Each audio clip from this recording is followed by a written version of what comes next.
Welcome to another episode of the Make Mental Health Matter show. I am your host, Kelli Melissa Reinhardt, and I am excited to be.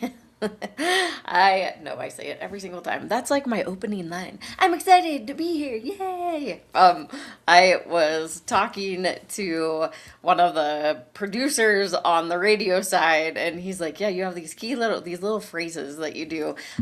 So if you've been watching or listening to the show for quite some time, you probably already picked up on it. I always reflect back on videos that my son watches all the time on YouTube. What's up, guys? This is blah, blah, blah. What's up, guys? This is blah, blah, blah. Or, hey, everybody. Or whatever the phrases are, right? But it's so funny because if you scroll over and over and over, it's like the same phrase every single time they open with it, but it just seems like the thing. And that is totally not what we're talking about today. But I am kind of randomly thinking for today, there's a couple things that I want to talk about that are in the space of mental health, suicide prevention and intervention, and just have kind of an open flow dialogue for today because I don't have a guest, and that's okay. The last couple of guests, I really hope you have been enjoying. It was so wonderful. It's good to change it up, and I mean, we always have the stories of why or how we got to the place that we are today, and most of my guests have taken their experiences and done something amazing with it. Or they were young and they're like, I want to be a therapist, I want to be a counselor, or whatever, right? Good for you. And then they have their expertise, right? Not everybody does the same thing. Not everybody teaches the same way. And not everybody responds the same way.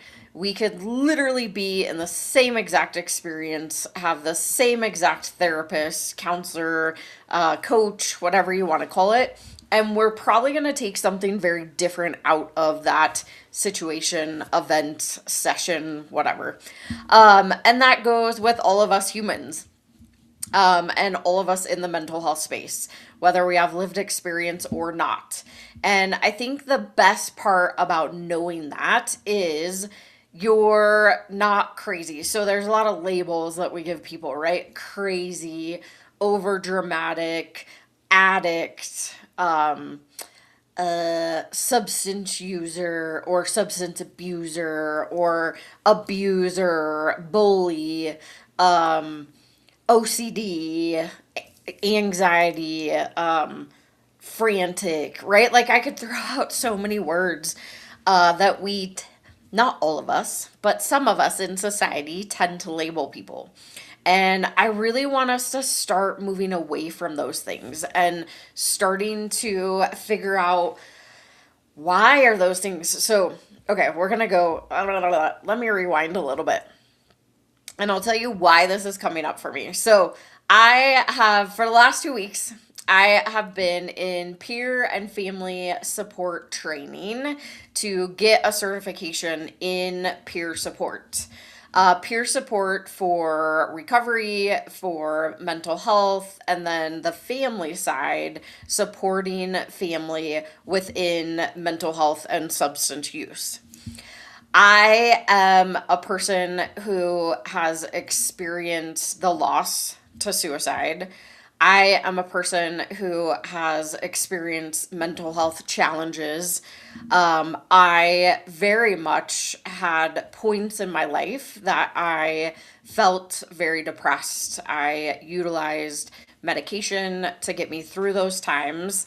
I also am a person that has experienced or experimented, I guess is a better word, of with substances.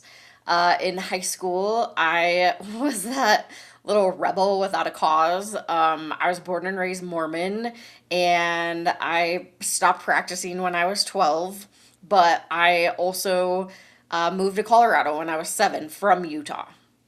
And I very much felt like I was this little rebel that I needed to be different, and I don't know. It was just like this thing, right? Like divorced parents. I had a lot of learned behaviors, like cutting.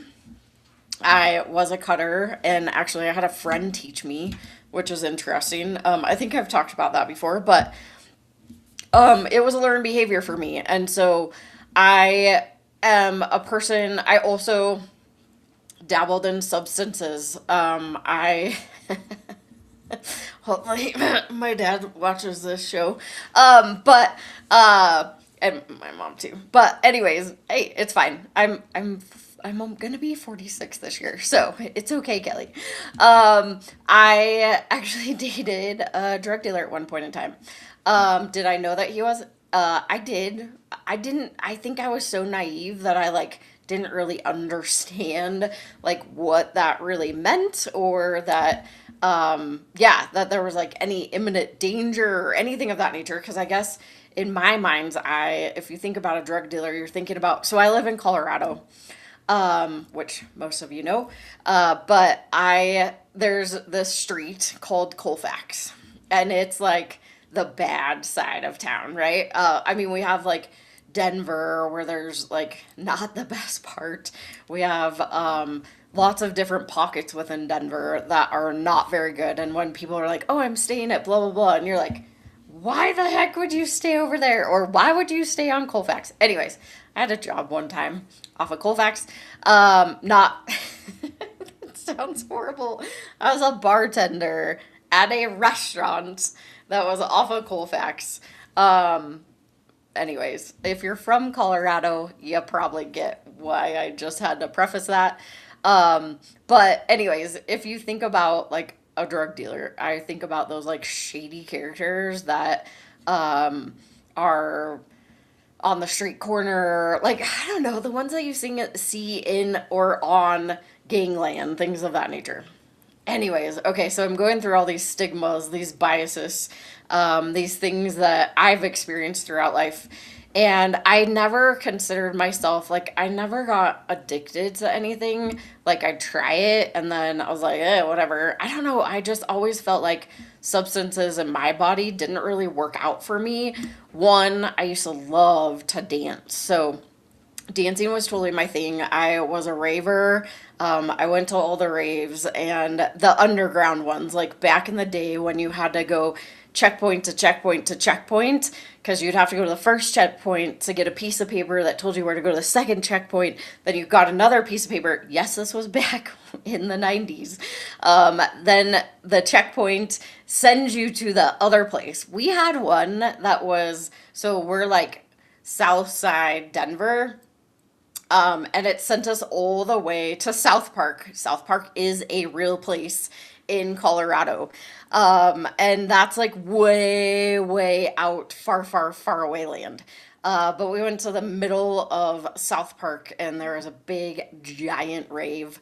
And then we would collect all the posters. So there was like the sun and the moon, and you'd collect the posters. There were like three posters that made one sun and one moon. It was cool back in the day. Now raves are like parties, or they have them as events, which is so fascinating to me. So, those of you that grew up in the 90s, you probably totally understand. But I never consider it being like dangerous, right? Like I never thought of it as like a bad thing. It was just, I don't know. I think I dated this person for like 2 years or something of that nature.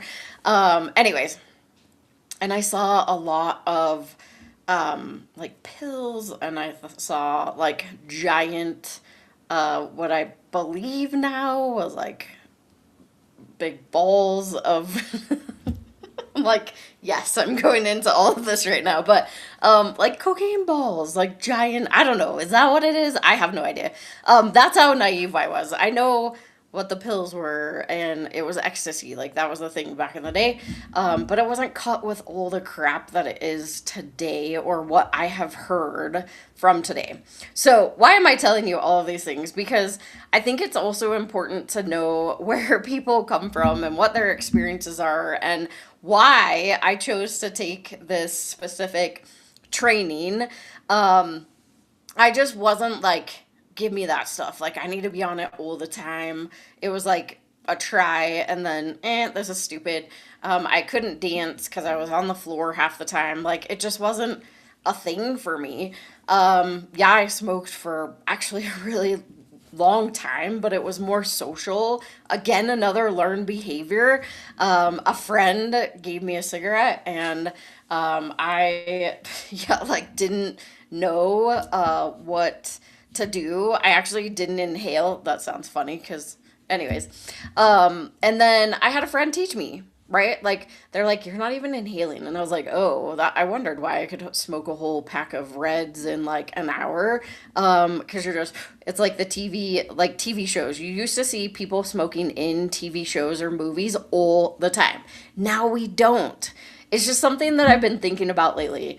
And now that I've gone through this peer and family support, it's actually through another nonprofit, which is amazing, called Advocates for Recovery.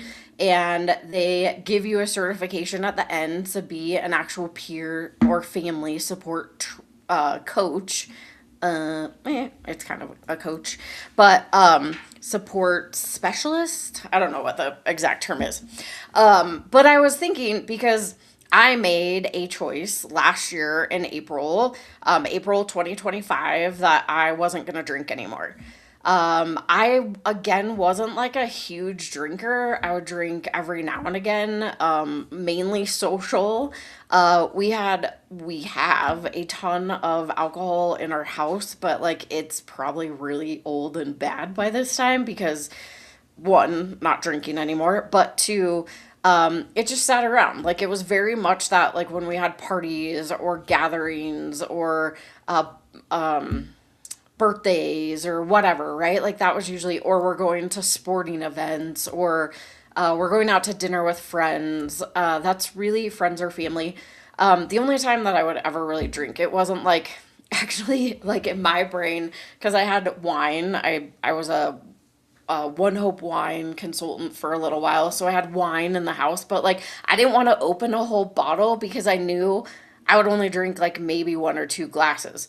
Back in my heyday, way back in the day, I probably could have drank the whole bottle of wine. Actually, I was drinking those big giant bottles of wine. I could keep up with the boys. Like, I learned to be a rebel, again, a rebel without a cause, that I was like the total guys gal, and I like hung out with all the guys. I actually like guys more than I like girls, just because, I don't know, they weren't mean at that time.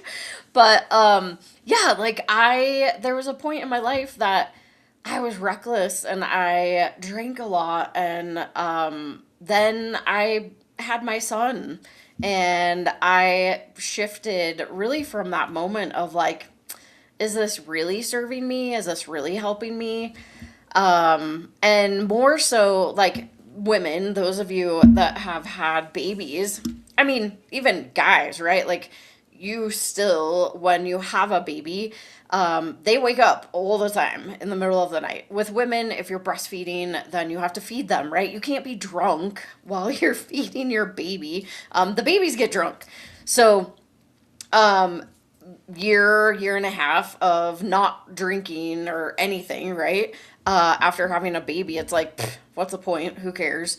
And then it's that, like, waking up all the time, or having to take care of them in the morning, because it never fails. Anytime you go out, then your kid wakes up at the butt crack of dawn. So it just wasn't appealing after having a kid, right? Like, when you don't have kids, it's not one of those things that you're like focused on, because it doesn't matter. You don't have anybody to support or take care of that absolutely needs you. I mean, maybe a dog that needs to go outside, but like, you can also tell them to go back to sleep. Maybe some of the dogs. But yeah, so I don't think I ever necessarily had a problem, although I do remember there was one time, and I laugh about this because I think it's funny, because even how my friends responded to this moment, just, I'm like, man, we were messed up. But there was one time, so we were out at this bar in Parker. So Parker, Colorado is a very small town. There is one main street. I mean, it's actually a small, big town. But there's one main street, kind of like the town in Utah that I grew up in. There's one main street. It still goes on forever, it feels like. But there's a bar in Parker. Most of you, if you live in Colorado or in the Parker area, you probably know which bar I'm talking about, but I'm not going to specifically name it. But I was at the bar with my friends, and we were drinking. I went to go request a song on the stage, and I tripped up the stairs and I smacked my face on the what is it? The sound. I'm like, the sound thing. What is it called? The speaker. Hello.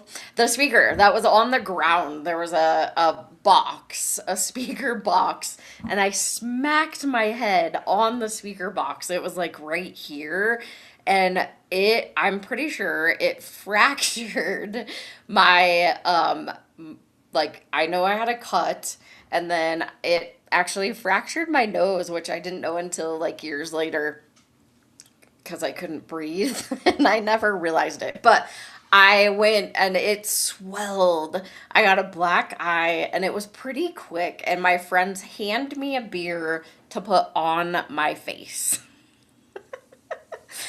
That's why I laugh about it, because I was like, instead of, oh my God, are you okay? Like, you probably need emergency services. Not that I was like bleeding or my nose was like gushing by any means, but handing me that and putting it on my face. It was just hilarious how that all worked out. So, with that said, it's just one of those moments that you can reflect back on those times in your life that you're like, what in the heck was I doing? Why in the heck was I in that space at that time? And then moving forward into, like adulthood, there are all kinds of experiences that you look back on and you're like, oh my gosh, I can't believe that used to happen, but it did. Or, and then I take all those experiences and utilize them in what I do today, which leads me up to what I was just talking about. So, I have been in that training, and it's so fascinating to me to hear other people's experiences, because everyone in this training has lived experience, whether it is in recovery with substance use or alcohol, or a mental health challenge, something that they may live with still today. And what is brought up for me is that we can all take these experiences and do something better with them. That's the whole point of what I was trying to get to, is that we all have lived experience, no matter what it is. Some of us just choose to go into certain occupations or jobs that serve other people that have similar experiences. And I think it's so valid to be able to have that information, and to be able to have people resources. So, I mean, really, that's the whole gist of the show and what I do, and why I like to bring the people onto the show that I do bring on. So, that's something really, really cool that is happening currently. And there's a couple other things that just happened to pop up this last year that I want to let you know about too. But I have to go to my first quick sponsor break. So I will be right back after this quick sponsored break. Have you ever felt completely alone? Like your life doesn't matter. One person dies due to suicide every 40 seconds. You are not alone. Call the National Suicide Lifeline at 988. Hope and recovery is possible. 1 in 8 people globally live with a mental disorder. That's why empowering minds saves lives. We need your help. With only $19 a month, you help us save lives through mental health and suicide prevention education. Scan the QR code or go to makementalhealthmatter.org to sign up as a warrior for mental health today. Hi everyone, I am Sinead from Brador. I'm from Johannesburg, South Africa. Please join me in my Power Hour every Sunday, 12 o'clock Pacific Standard Time on E360 TV. Mwah! And like that, I'm back. If you happen to be just tuning in to the Make Mental Health Matter show, thank you so much for watching or listening. Whether you are watching or you are watching on E360 TV, YouTube, or on Facebook, or you're listening on Dream Vision 7 Radio. I'm just so excited that you are tuning in. I wanted to share a couple things with you. Really one that popped into my inbox last week, and you may or may not have heard about it, or seen yet, but, I'm gonna, go back to a little bit of a story, because last year, so Make Mental Health Matter, we do a ton of, community events. We do other people's events in the community. And we also, one of the big ones that we do every single year is Pride in Denver. This last year, so 2025, we had so many of the youth specifically. So Make Mental Health Matter is a mental health and suicide prevention and intervention nonprofit. So we do a lot of work in educating people about prevention. We also have a class that's intervention as far as if somebody is actively suicidal. And then we actually do postvention. So if you think about a suicide loss survivor, being able to support them after the loss. But we had a ton of, so 2025 was a very interesting year, and I don't like to go into politics. I don't really talk about religion, as most of you know. We keep very strict-ish to the facts of what is happening as related, and we're just really giving you information as the audience so that you can better yourself or you can help others that surround you. But I think this is an important part of what came into my inbox, and I'm really excited, and that's why I want to share it.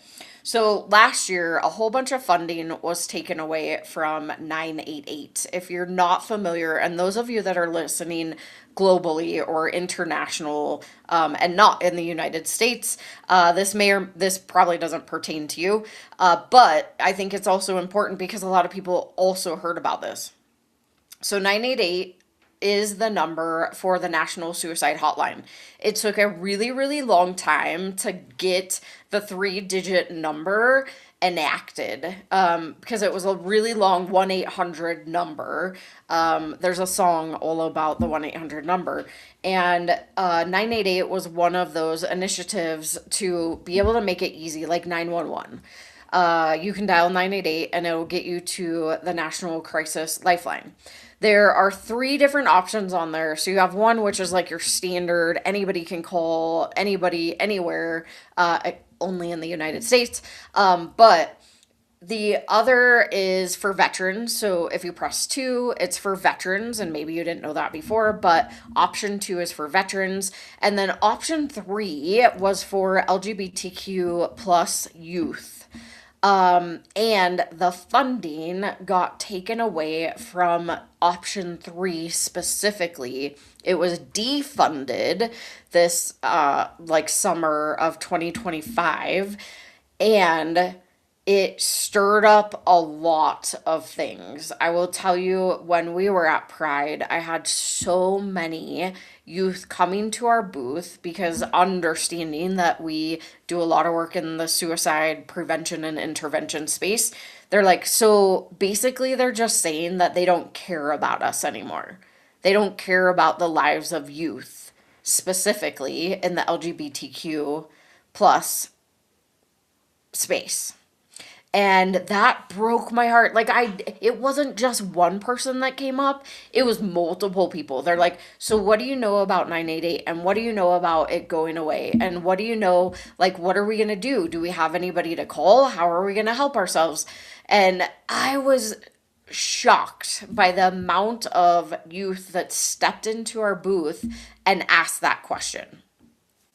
So my response was, hey, have you heard of the Trevor Project? Because the Trevor Project is an amazing other nonprofit that helps specifically with LGBTQ plus youth. They have a hotline, and they actually help, they were part of taking some of the calls of the 988 option 3. So I said, if you don't have the Trevor Project number in your phone, make sure you put that in. So there was this big uproar, right? Because basically you're just saying that a whole demographic doesn't matter. And that's really how they took it. And it's like, so, and it's not just LGBTQ plus that use option 3, right? Like, youth in general felt like they now had somebody that they could talk to, and not that they couldn't talk to anybody on the main line, but these people were just more specialized in that demographic. And so their needs are different or unique in a way, right? Just youth in general is very unique, but understanding the dynamic behind LGBTQ plus and youth is very dynamic. So what I just got in my email last week is that the American Foundation of Suicide Prevention, which is a national nonprofit organization. I was like, what's the word? Nonprofit organization. They just signed, so just so that I don't get this wrong, the president signed the Labor, Health, and Human Services and Education Funding Bill, reflecting strong bipartisan support for suicide prevention, mental health, and crisis services.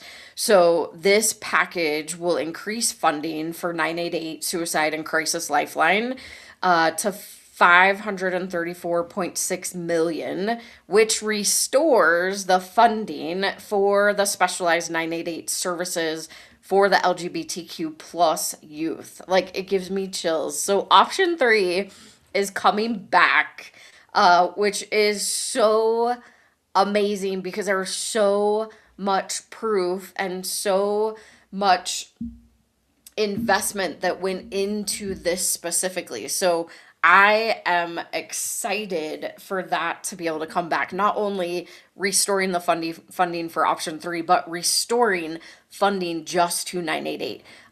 If you've been watching or listening to this show for a while, you have probably heard the commercials. There is a commercial in here that talks about 988 and being able to use that number because not everybody knows about it. It was actually the one right before I came back from break. So it's just really exciting. And I was really, really excited to be able to share this because you may or may not have heard or known about it, but American Foundation of Suicide Prevention does a lot in the advocating, the political realm. I've gone to, they do Capitol events, which I try to make them to every single year. Again, not that I'm in the political space by any means. I actually kind of try not to be in that space just because, yeah, I don't know. I just, I guess I don't know enough about it. And I know that our opinions matter, but I also know that there are some really amazing nonprofits that are already taking that space and really advocating in that space. And I just love to join them in their effort. I don't have to be the one that's like heading all of that up because we already have enough going on at Make Mental Health Matter. So I just wanted to share that with all of you. If that is something that you have heard about or not heard about, and if it was a concern for you, your family, your friends, anybody that you know, please let them know. I don't know, I didn't read the whole entire article as to when it will be reenacted, but my hope is that it's sooner than later, because it's been not a year, but almost, I mean, like a half of a year, a little over half a year since it was taken away, and that was just heartbreaking. So, I also have a couple other things that I want to share, and it's more related to, I don't know if you noticed, but the shirt that I'm wearing today, it is You Are Enough. So I wanted to talk about that, but I have to go to my last quick sponsor break, and I'll be right back after this. 1,917 people die daily from suicide globally.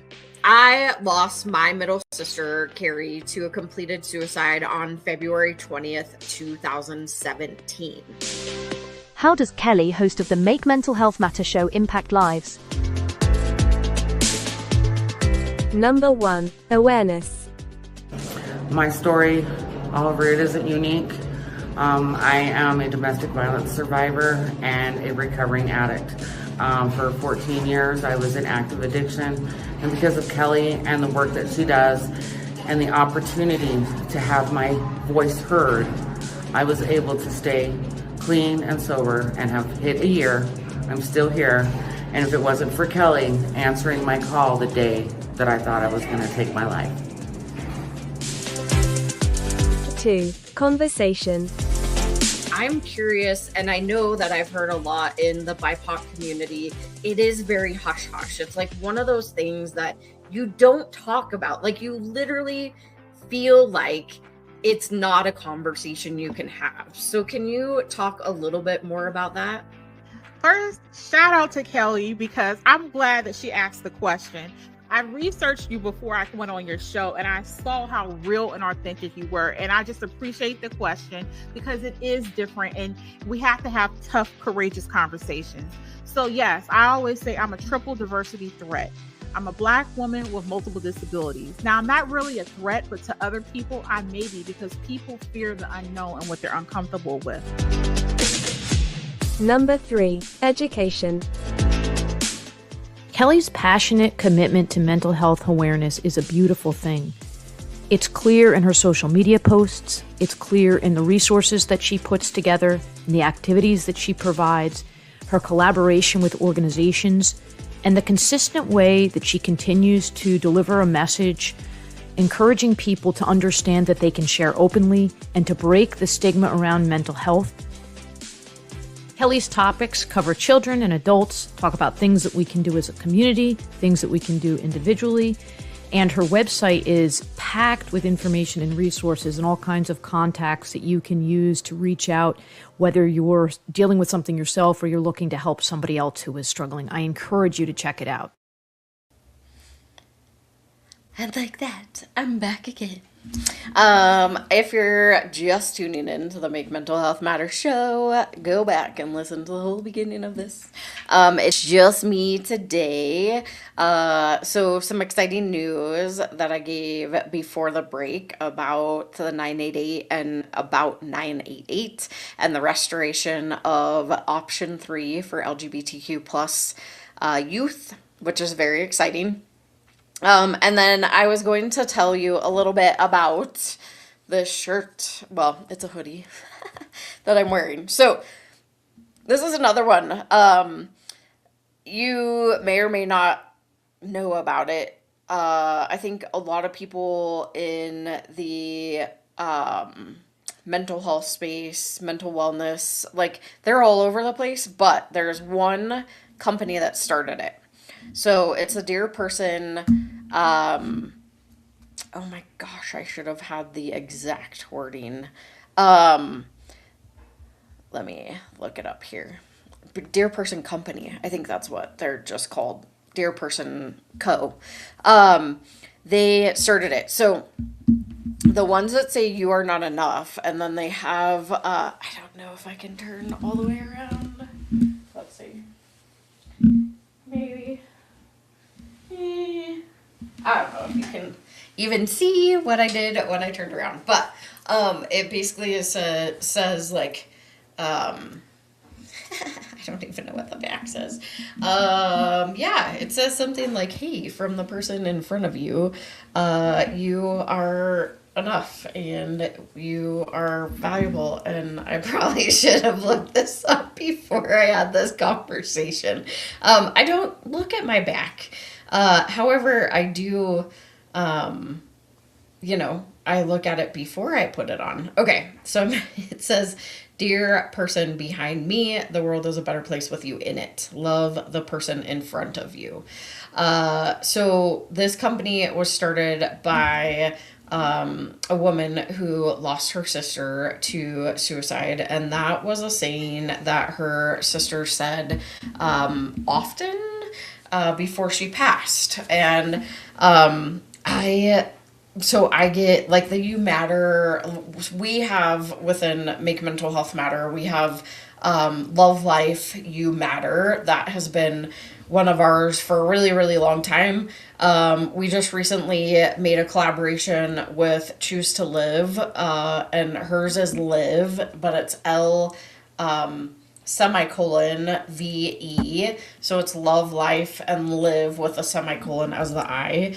And so we have our Love Life Live, which you've probably seen me wear on the show too. And then the back, we've kind of changed it up a little bit, is putting different things on there. Like there's one that, the green one that has 988 on there. We have one that spells out like, live life. So we created an acronym around that. And then there's a couple other ones that are just like naming, hey, you matter. And that, yeah, anyways, you can go, you can go to the mmhm.org shop and check them all out, because there's some pretty cool ones that we have created, and not all of them are branded. There's also our Warrior for Mental Health shirts, and then those also say on the back, you matter. But when these specific started coming out, this was one of the first ones that I got, right? So like it's white, and I'm not really good with white, but my husband got it for me, and I thought it was so cool. I was like, man, I wish that I was that brilliant and thought of doing this before. I always have had, we had the Love Life Live ones, or the Love Life You Matter ones for a really long time. Actually, probably like 4 or 5 years, around there. So, these ones, I feel like they just kind of surfaced maybe 3 years ago-ish. I don't know. I should probably look up the history. But anyways, the whole point of me telling you this is that I've had several people. So I started wearing these into networking groups that I went into, and everybody's like, oh my gosh,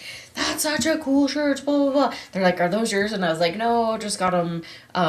Either you have to buy these ones specifically from the company. There are other ones on Amazon and all over the place.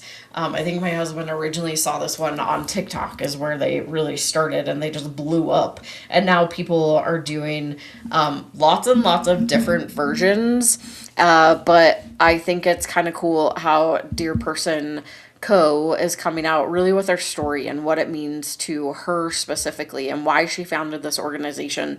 And again, I have a lot of people that are like, oh my gosh, that's your company. And I was like, I wish. That is not my company. But what I want to say is, if you are listening to this or you know the founder, I'm sure I can look it up and reach out to her directly. And if she's anything like me as the founder of an organization, as a business, I'm sure she gets lots and lots of requests.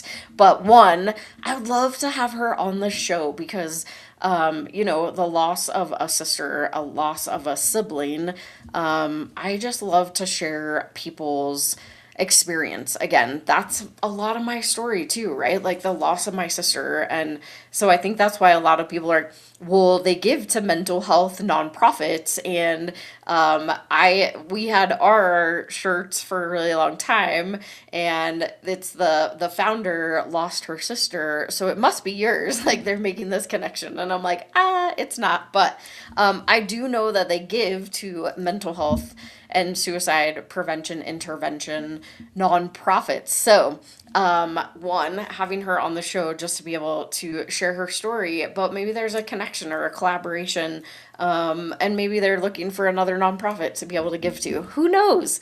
But if you are watching or listening to the show and you happen to know her or somebody that works with or inside the company, share this. Let them know that I'm talking about their company, because I definitely think this message needs to be spread, right? Like, being able to tell people that they're not alone in this thing that we call life, and that whomever I am walking around with this shirt or this hoodie, it says it all behind me, right?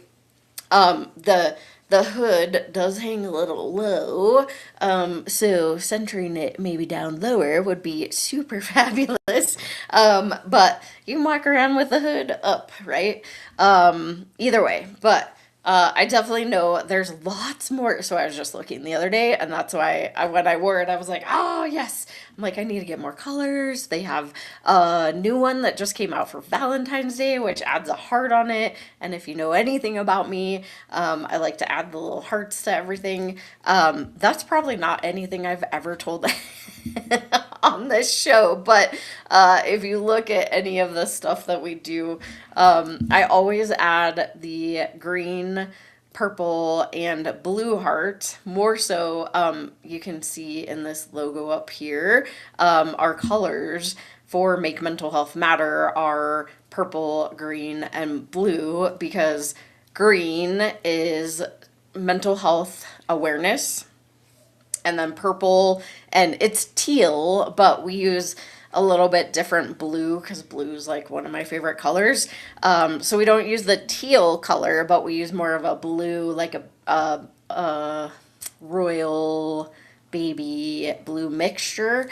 And that is suicide awareness or prevention ribbon. So if you didn't know what the colors meant, that's what they mean, is green, mental health awareness, and purple teal, purple blue, suicide prevention. And we kind of mesh them all together so that we are covering both sides.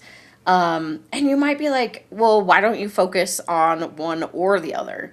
And I will tell you, I mean, when I first started the organization, I was so hyper-focused on suicide prevention, because that's how my sister died, and I didn't fully understand, and I just wanted to, like, make it so nobody else died by suicide. And the unfortunate part is that I had some really, really good friends that are still my really, really good friends. They lost their son and nephew. So I was friends with sister and mom the same year that my sister died. And I was like, what am I doing? I mean, I hadn't started my nonprofit yet. It was an idea at that point. So this was 2017.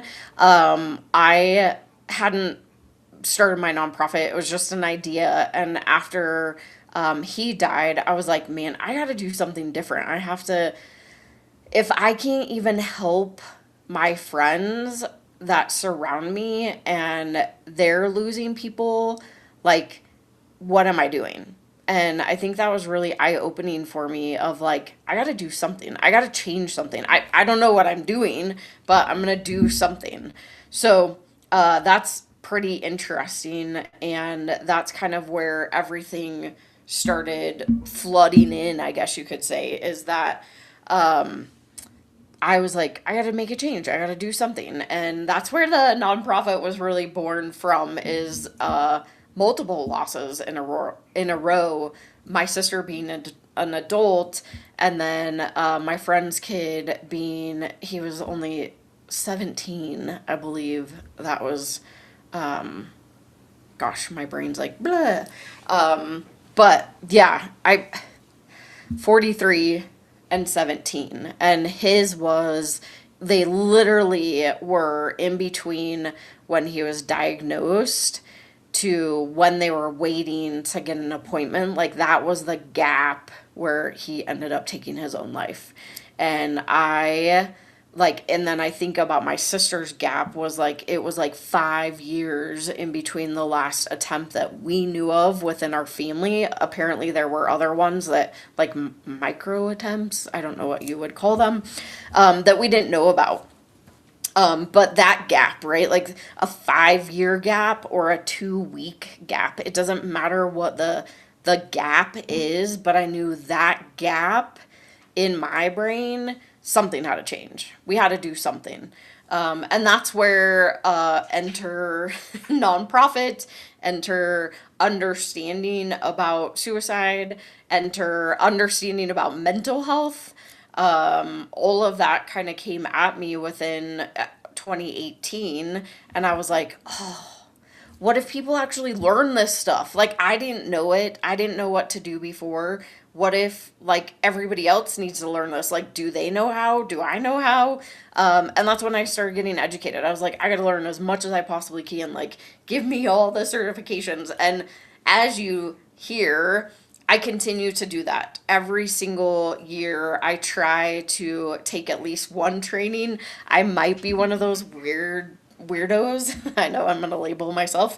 But I love to do as many trainings as I can because it changes so often. The space of mental health, suicide intervention, and prevention, it changes so often. So you have to keep yourself updated. You have to, the language changes, what you should or shouldn't use, right? Like, we all used to use committed suicide. Then it shifted to completed. And then it now has shifted to leaving both those out because those are positive. You definitely don't use successful, but died by or death by. I'm pretty sure we've kind of stuck on those words so far, but again, it changes all the time. So you really have to keep up with it. And I think that's all I really have to say, but I would love to have the founder come on the show and share her story and tell us why these shirts mean so much to her, and just understanding that there are several of us out there that have lost our sibling, me specifically, my sister, right? So if anybody knows, or go buy one. Go buy a shirt and be like, oh, I listened to the Make Mental Health Matter show, and she was talking about your shirt, so I bought one. Right? That'd be super cool. I don't know if they have affiliate links, but that'd be cool too. Or go get yourself one of our shirts, right? Like Love, Life, Live, You Matter. Telling people that they have a space to go. We have a Be Kind one. We the people are stronger together. As I talked about earlier, is that 988 option 3 would not have come back if there weren't people that advocated to bring it back, and if there weren't people that were adamant that it was helping and we need to get it back. We are stronger together as a society, as the people of this country. We are stronger, and we need to advocate together, advocate for ourselves, and advocate for others. So I could go on a whole entire soapbox, but I think the important part of what I'm saying is there are some exciting things happening in society today, which I wanted you to be aware of. I also might do, I don't know, I haven't decided yet, but I probably will do one more solo at least, whether it is next week or the week after that, because it's coming up on 9 years for the loss of my sister. And I don't know, maybe I'll do a cool little tribute show for her. February 20th, 2017 was when she passed. So we're coming up on that pretty quickly. And I think it might be kind of cool to just showcase some stories. I don't know, showcase some stories about my sister. There were some pretty funny ones here and there. So all in all, I really hope that everything that I talked about today was helpful and useful, and the guests that I bring on the show are helpful and useful. Again, reminder, if you know somebody that would be a great fit for the show, please direct them my way.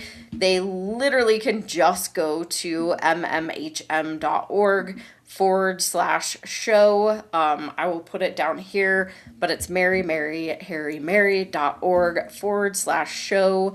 And I am going to get this all loaded to the podcast platforms. I know you can watch on E360 TV, YouTube, Facebook. You can listen on Dream Vision 7 Radio. You could listen to it anywhere, but I don't have it loaded yet on the podcast platforms, but I think I figured out what happened, so I can fix it. Yes, so thank you so much for being here. Thank you for supporting.